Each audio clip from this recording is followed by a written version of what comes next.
Hey everybody, Chef Donna at home on the road in the RV. I am making some beef kefta, flatbreads, tzatziki sauce, maybe a pie later, but first I'm going to start with my flatbreads. I'm going to tell you the whole recipe. I'm making up a half because we don't need 8 whole flatbreads between my husband and I. So, but I'm telling you the whole recipe. 3½ cups of all-purpose flour and a teaspoon of salt. We're going to stir together, set that aside.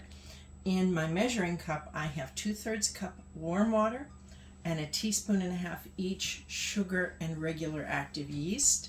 I like to pour all that into the cup, let it sit there for a minute, and then stir it with the end of the spoon because that gives less surface area for all that to stick to, but just give that a little stir and let that sit for about 5 or 10 minutes, and then it's going to look like this, which is it gets foamy and the water gets creamy looking. That's when you know that it's working right. And 2/3 cup of warm milk. So my yeast is ready and my milk is all ready. I'm going to go ahead and just mix this. I like this recipe because you have a fresh bread without a whole lot of time, not a whole lot of forming. It does not go through a second rise, just a second rest. So see how it just comes together. It is, a little wetter than Play-Doh. Okay, I have a little reservoir of flour right here. Okay, I'm going to flour my hands a little. It does not need a lot of a knead. I'm just drying my surface here. Doesn't need a lot, just a little bit. Okay, time for tzatziki sauce to go with our beef kefta and flatbreads. I have about 12 ounces of fresh Greek yogurt. This is a 2% Greek yogurt that I'm using. I've made it in my Instant Pot at home. If you want to see how to do that, just go to chefdonnaathome.com and search for it. And I'm using some dried dill today because I didn't have any fresh. Anyway, so I've got minced onion and some garlic going in, and a little bit of olive oil, just maybe about a tablespoon or so, salt and pepper. I like to use a little seashell in my salt and pepper. Fresh lemon juice. Let me see, make sure I don't catch any seeds. This is about a half a lemon. It's not a terribly juicy lemon, so this is probably giving me, 1 or 2 tablespoons.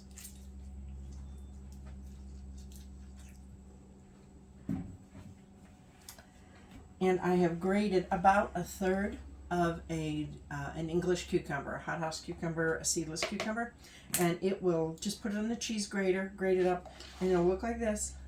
Okay, and it will yield a ton of water that'll come on here. Just squeeze the heck out of it.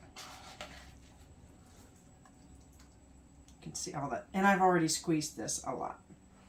So we're just going to mix this up.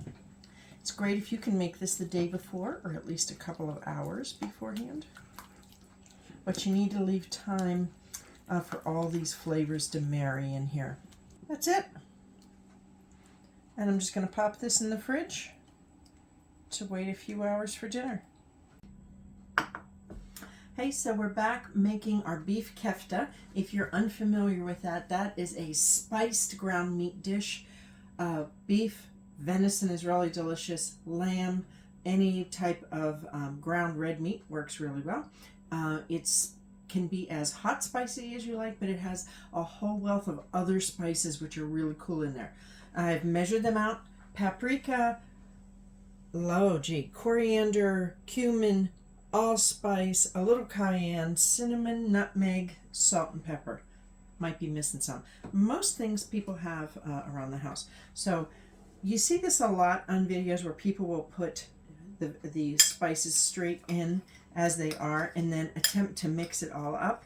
Mix them together first. Always do this. Your meat will thank you later because it's too hard to get that stuff all mixed up, you know? Okay, so we're going to add these in here. This is to 1 pound of ground meat. This will feed maybe 4 people. Okay. Now I have a grated onion. I grated it on just a regular cheese grater, box grater, and I threw a little garlic in here too. But what I want you to do is keep all that juice in there too. This is just kind of a small onion. And the best part here are the herbs. I've got some fresh parsley, rosemary, and mint. This is the last vestiges of my garden. Use what you have, but that mint really, really wakes everything up and just tastes delicious. So I'm going to start this with a spoon, and very quickly we'll switch over here. So I'm going to form these, as I mentioned earlier, that these are usually in sort of a sausage shape. There's no casing or anything. It's just kind of formed into a log. And that really, it seems like you get more flavor with that shape. You can put it into a burger if you like, but I think that this shape works best. You can also do meatballs. I do recommend, if you're using venison or a really super lean meat, to add a little bit of oil. So our flatbread dough has risen for our nice soft flatbreads we're going to make. It's just about doubled in size. When I made it earlier, I forgot to oil the bowl and show you that. When you put your dough into a bowl, just dribble a little oil in there first, roll the dough around, flip it over, and then cover it, okay? Which I did afterward. Okay, so just doing a little deflate here. We're going to shape it into like little balls and then leave it alone for a while. Okay, so since I'm doing a half recipe, the full recipe, which I gave you earlier, makes 8 to 10 flatbreads, about the size of a lunch plate. I'm doing a half recipe, so I'm going to get about 4 or 5. 5's a little better for me. So we want sort of, kind of equal pieces. Not a real big deal. If you have some that are smaller and some that are larger, that's okay, because sometimes somebody wants a larger piece, somebody wants a smaller one. Okay, so we just take our ball and we roll it like that. Also a wonderful way to form a dinner roll. I like to give it a little bit of a slap. My fingers are very loose, and then I'm bringing them in and cupping it in a little bit. Okay. Next step after it rests will be rolling and cooking on a flat griddle. See you later. Okay, so the last part of our Mediterranean meal we're making today with the beef kefta is grilling our flatbreads. Now, I have rolled, put on, flipped. We're needing a dry griddle here. A cast iron skillet works great. See how we're starting to puff up a little bit? That is exactly what we want to see. And we're going to let it sit there for about another 30 seconds while I roll out another one. And you just roll them and plop them straight on. Now we're working outside here and it's cold and it's windy, so not ideal conditions. But a cast iron skillet works beautifully for this. You don't need a Blackstone or an outdoor griddle or anything.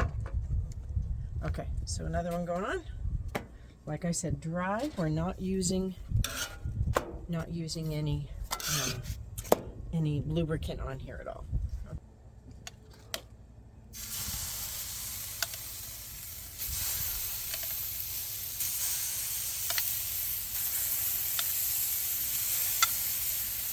Oh, that smells good already. So our kefta's been on about, I don't know, maybe 2 minutes on each side. You can see they're just getting nice and browned on the bottom. You want to just cook them on each side. Okay, we're temping at just about 150, 155, which is a good temperature for ground beef. And cooked through, really nice and golden brown all the way around. And let me tell you, it smells so good. Let's go inside and build us a plate. Okay. Some hummus, real easy in the food processor. And I've got olives, cucumber, pepperoncini, and whatever you have. So you can eat this any way you like. You don't need to make a sandwich out of it. It's what's for dinner here at the campground. See you next time.